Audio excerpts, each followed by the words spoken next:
So as you sit shoulder to shoulder in this small space together and feel the connection of family and the blessings of this family. So take another breath in about that with me.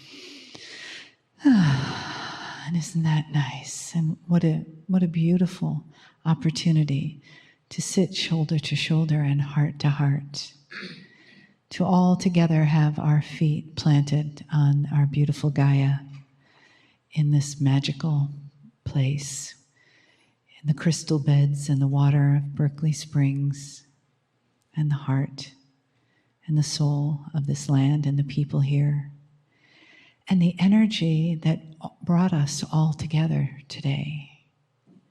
So just let yourself feel more deeply into that, out of your head and into your body, and the energy that the facts carry, the energy that interests you is what draws you here. And if you didn't know what you were coming for today, perhaps these days following will unfold that for you as you learn more about your intuitive voice. And as you experience more synchronicities that lead you to more love and more family and more opening in the heart, in the soul, and in the hands of spirit.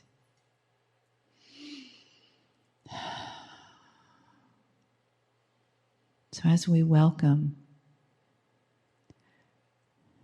the information and the guidance of the Kryon energy, we also express gratitude from the deepest parts of ourselves, welling up through us, through our feet, through Gaia, out through the top of our heads, connecting us to that beautiful, loving, cosmic vibration that we share.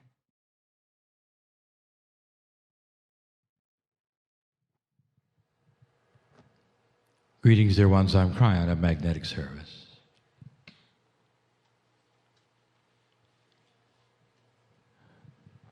This communication, the channeling of today, will be a little different.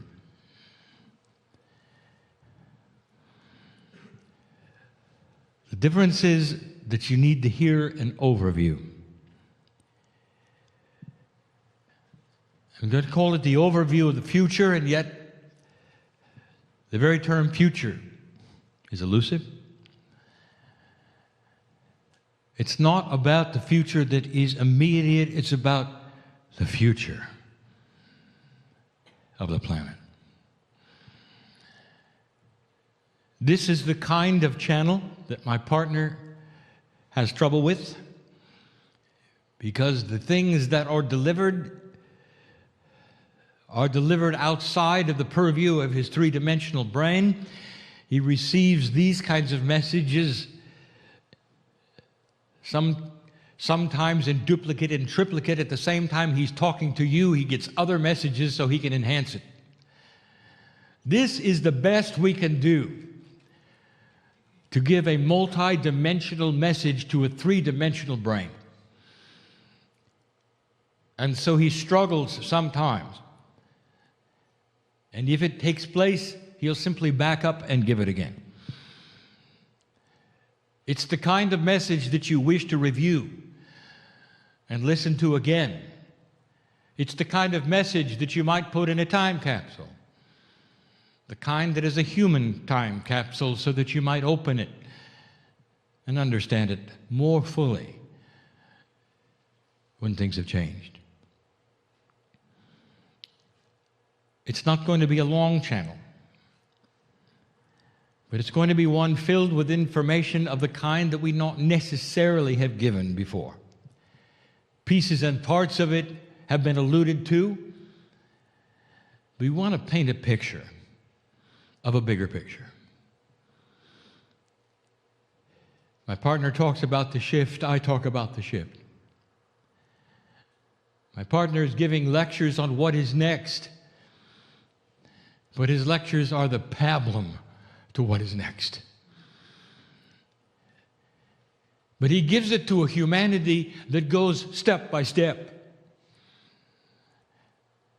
and only begins to move into new areas of understanding as they examine the old ones and try to decipher what could be different. And it's slow. But that's where it begins. And if I could, I would preface all of this by telling you that what is going on Earth at this moment, we have seen before.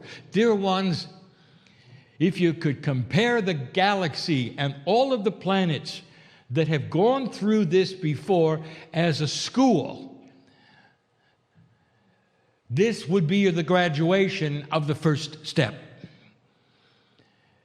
And as we have looked at what has taken place in this galaxy with others before you, we know what's coming. Because the steps that are next for you are the same steps that were taken before. What you describe as human consciousness isn't.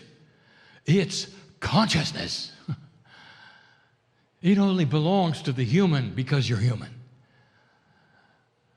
It's the same kind of thing, energy. The attributes and the confluences of the energies are almost identical to the consciousness that the other planets have gone through. And the reason is because life is similar.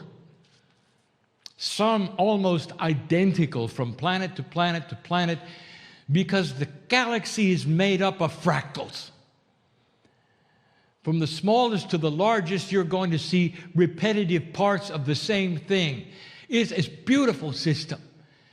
And what it means is it gives rise on other planets.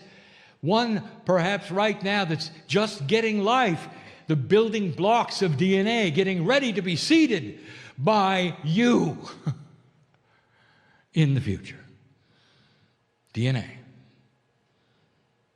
Same kind as you have, the same amino acid structures as you have, is common to all. So we've seen this before.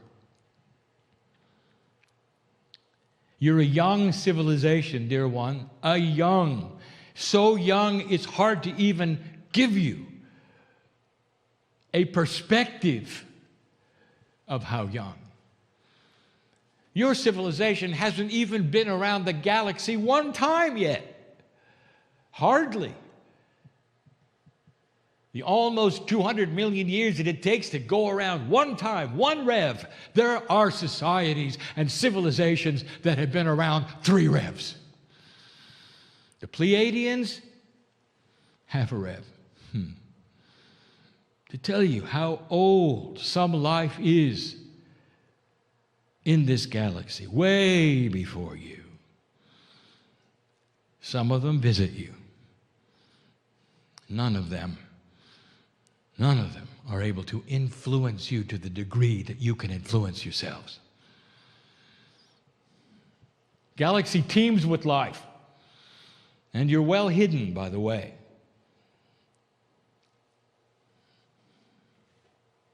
We've seen this before. I want to tell you a bigger picture. Your youth and how young you are starts to explain why the earth has been through such a horrendous time.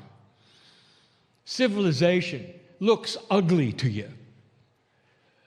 Your past and your history filled with survival and killing, weaponry, mass destruction, no elegance of thought for life, torture. They all went through that. They all did. Because civilization builds itself as your children build themselves as a metaphor through life.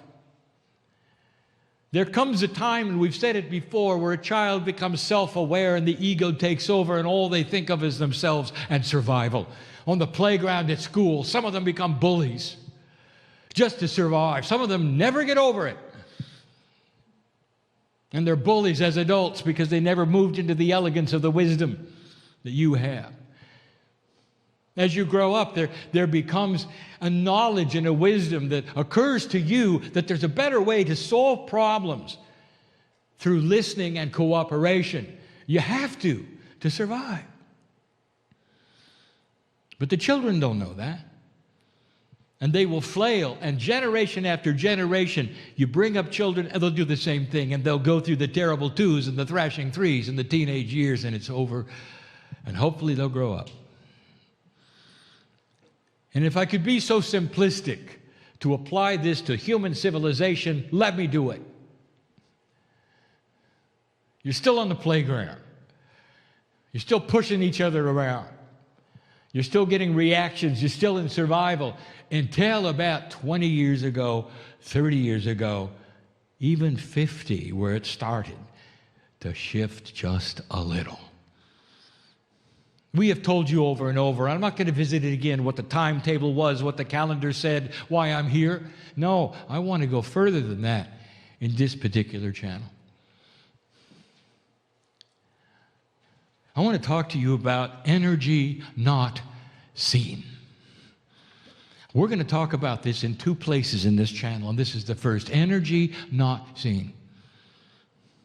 There is a complement of energy in the galaxy that interests you, and you can't see it.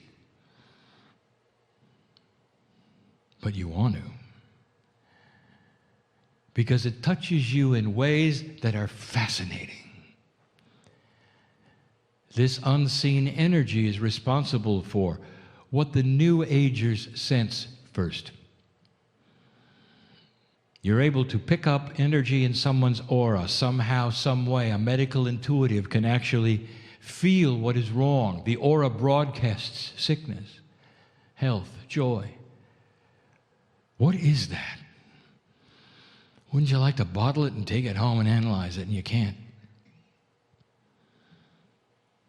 The very institute that puts this event on, so interested in these energies, unseen energies that make a difference. What is it a reader reads, or a psychic feels, or a futurist can futurize? Where does it come from?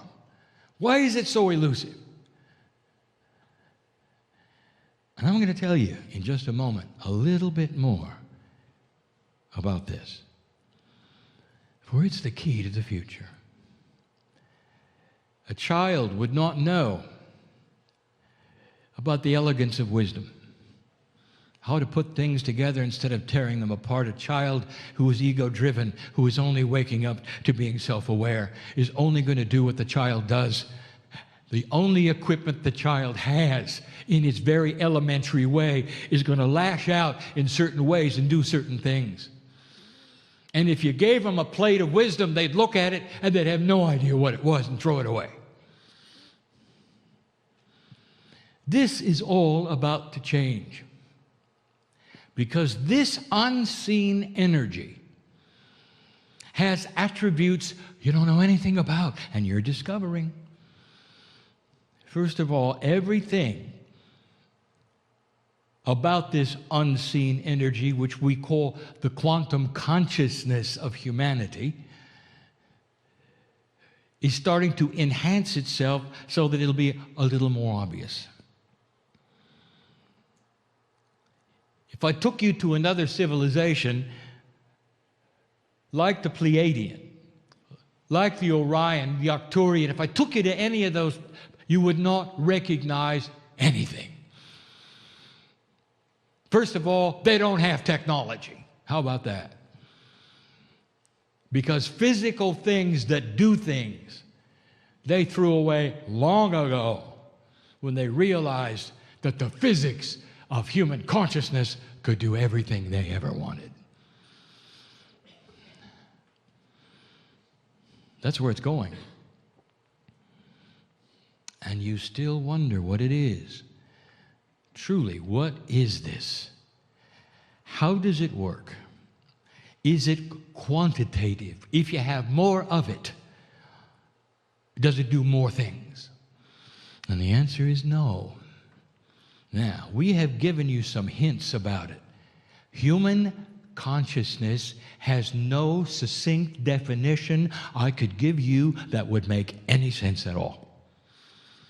Because we have told you that less than 1%, 0.5% of humanity has to awaken in a certain way to affect the entire planet. Now that ought to tell you it's not quantitative. It's not 3D, is it? Less than 0.5%. If you really want to know the numbers, if you need the numbers, that ought to tell you something. It's not about how many of you there are, dear ones. It really isn't. Because there is something hiding here. There is a system, a confluence of systems that you don't know anything about. So let's talk about them. Now, this is not going to be understandable to all of you. That is why you're going to listen to this again if you choose, and others will put it in a time capsule if they choose, and these things may very well pop up later, and you'll go, oh. How do you explain the internet to somebody who's never seen a computer? Where do you begin? How do you explain the elegance of a race car to somebody who hasn't invented a wheel yet? And this is the issue. How do I tell you about what you have no concept of and you're not ready to know because you got to walk through the steps? So let me give you some building blocks and some metaphors. There's something called a wisdom barrier. The wisdom barrier is what we have described as what happens in human consciousness when certain attributes occur that are not quantitative. That is to say, it's not about how many. It's about other things that will occur within the physics of consciousness that you don't know yet anything about this system that must occur in a certain way. In a distributed way, not a centralized way, in order to break this barrier called the wisdom barrier. And when it is broken, what it tells us is that humanity has passed a point where it is in survival mode and goes to a mode that starts to build the wisdom of getting along. The wisdom that enhances the brains of all humanity to a point where they can agree on something that they never even knew before without actually having it taught. Did you hear that? Now, you didn't expect that. It surrounds the human being in such a way and the civilization in such a way that when you're born, it becomes second nature. The wisdom of getting along. It's called the wisdom barrier. And let me tell you what's happening. You're there. And it's not going to give you fireworks or sparks in the sky. There's not going to be a celebration, and there's not going to be balloons. Except on my side of the veil. And there's all of those. Because you're there. You're looking into the very essence of it. You are peeking into what makes it work. You're about to push the envelope that will affect all humanity, not just the light workers, not just the old souls. You're about to push a button on physics you didn't know existed. Now, this is a biggie. The missing piece. How do I explain this? My partner, go very slow. Humanity explains things only from what they know, not what they don't know. Here's an example. You look into space, science looks into space, and they find attributes they cannot explain that do not seem to be Newtonian. But Newtonian physics is the gold standard of motion everywhere. And so the human being struggles to find formulas that will put the unexplained into Newtonian boxes. Welcome to dark matter. You're going to laugh later. We have told you this before, but this is the human propensity. Take what is known, observe what is unknown but there, and place it into the boxes of the known. Even if they're convoluted, even if they don't make sense, even if they're mysterious. Instead of looking and saying, maybe, just maybe, there are missing laws of physics we don't know about that would explain this and that and this and that. Well, let me tell you one of the biggest places that you're missing. The place of the physics of consciousness. Listen to me. How do you define consciousness? Well, it's developed through a very special thought of humans and this and that. No, it isn't. Consciousness is physics, and you should get used to this. You are developing it through human thought, unaware that there are rules of consciousness, and it is a part of quantum physics. There are rules, there are postulates, there are beautiful attributes of the physics of consciousness that are going to start to explain what's going to happen in the future, but you don't see it that way. The missing piece is the knowledge that you can track this, that you can plot it, you can create it, even outside of humanity. Did you know that? It's beautiful, because when I start to tell you some of the attributes of the physics of consciousness, you're going to go, oh. What are the attributes of physics? What do you know? The answer is actually very little, but what you do know, you experiment with, you create things. The very technology that you have that is so beautiful on this planet is brought to you by the knowledge of the physics that you know. And there's cause and reaction. You build this and this happens. You put together certain kinds of things, and through all of the principles and the rules that you understand and the 4 basic laws that you have out of 6, you know what they are and you're using them. Beautiful. Now, what if I told you that that same scenario exists in consciousness?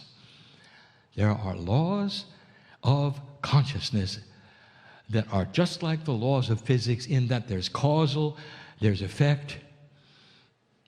But in a quantum world, they're not linear. And so they create certain kinds of things.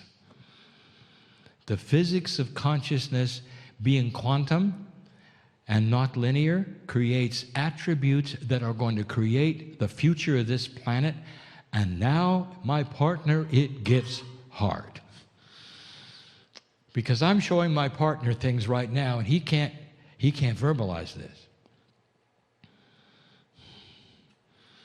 So I'm going to say, do your best. He sees the emotion of it. And he goes, oh, if you knew the physics of consciousness, you can build a better world. Mm-hmm. It has attributes. First of all, it does not travel from place to place. It does not travel in a straight direction. It does not travel. Consciousness is not in one place going to another. Consciousness does not expand. It does not get bigger or smaller. Consciousness is. Consciousness of physics, just like attributes of physics, sit there ready to be enhanced or not based upon other laws around it. And when they're applied, then they all change. Consciousness. Let me tell you about a couple of them. One is called the benevolence factor. Did you know that as the physics of consciousness is explored and the wisdom factor is applied and the barrier is passed, what happens next is an exponential understanding, and application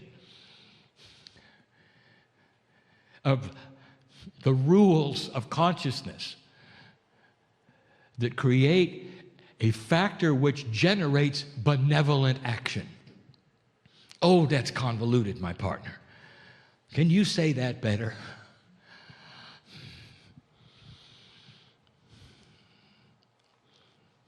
Let me tell you this way. Right now on this planet, there's a struggle between forces. Because of the consciousness that you have developed here and the rules that you have put in place through the physics of consciousness, there's an allowance right now of many things on this planet that we've never talked about. Is there evil on the planet? Yep. Are there entities dedicated to come in and mess with you? Yes. Is that shocking? And why is that? And why would that be? Because this test allows it. Because what you have created in the physics of consciousness and the rules that have applied and how you're using it allow it.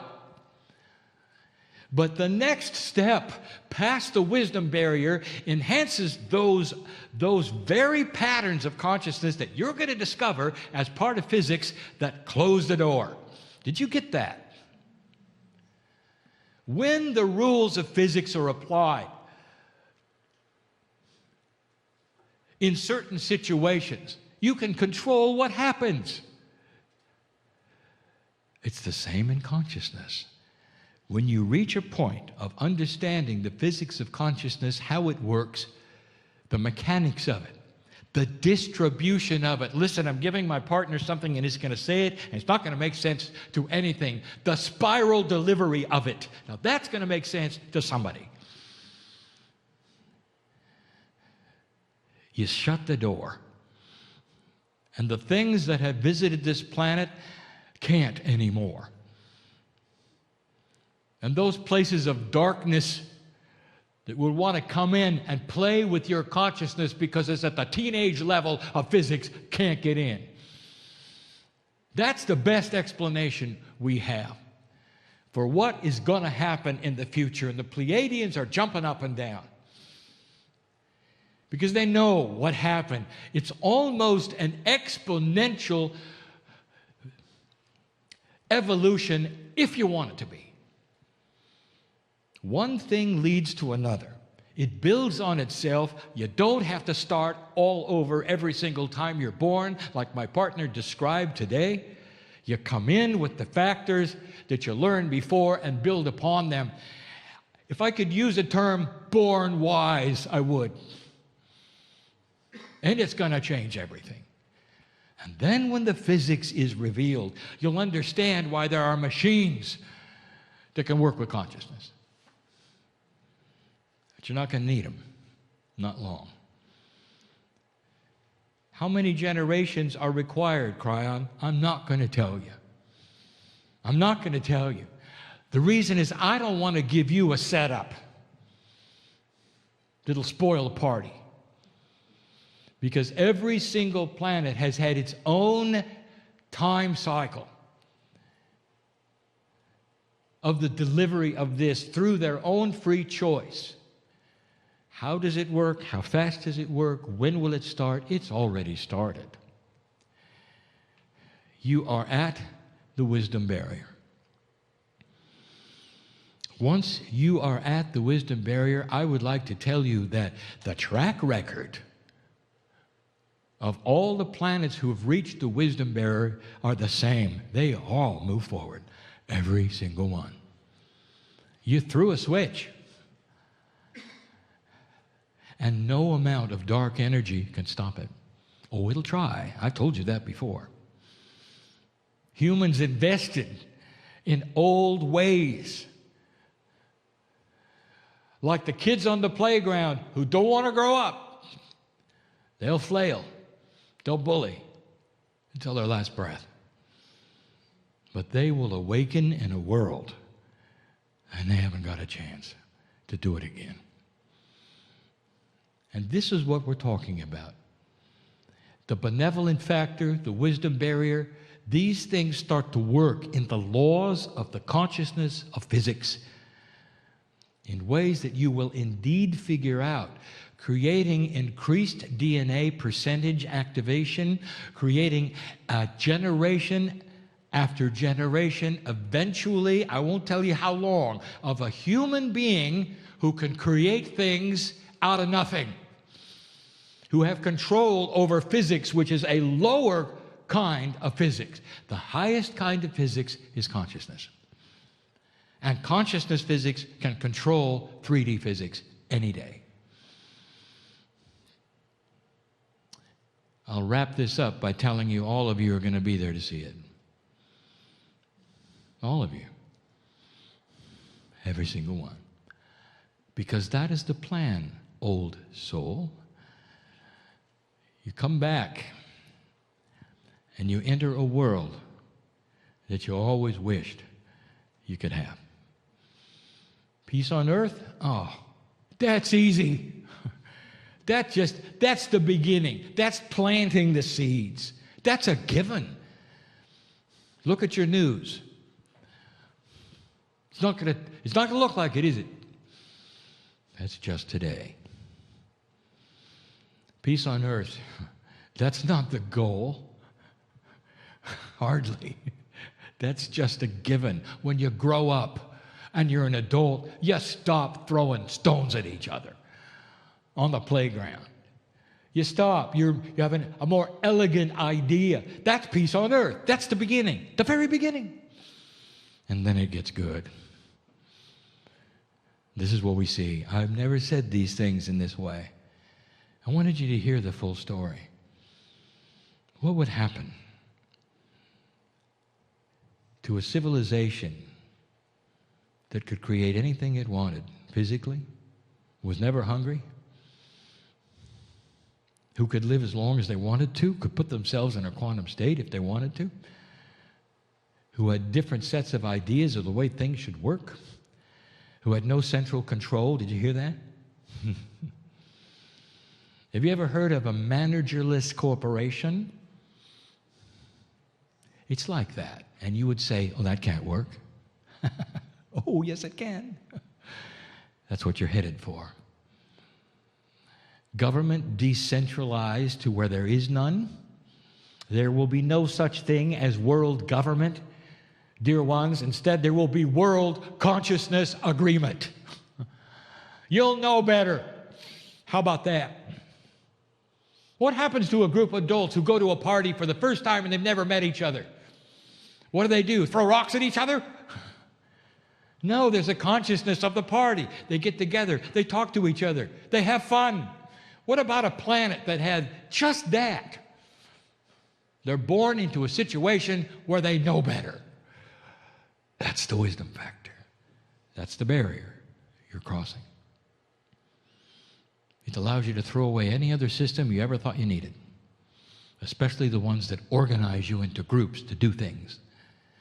It will be second nature. You'll all know together. Too good to be true? Ask a Pleiadian. Ask those from Orion. Ask those from Arcturus. Ask any planet of free choice, because they're all looking at you right now. This room is filled with them. And they're nodding their heads and say, right on, right on, right on. You just wait. You'll be there. And so it is.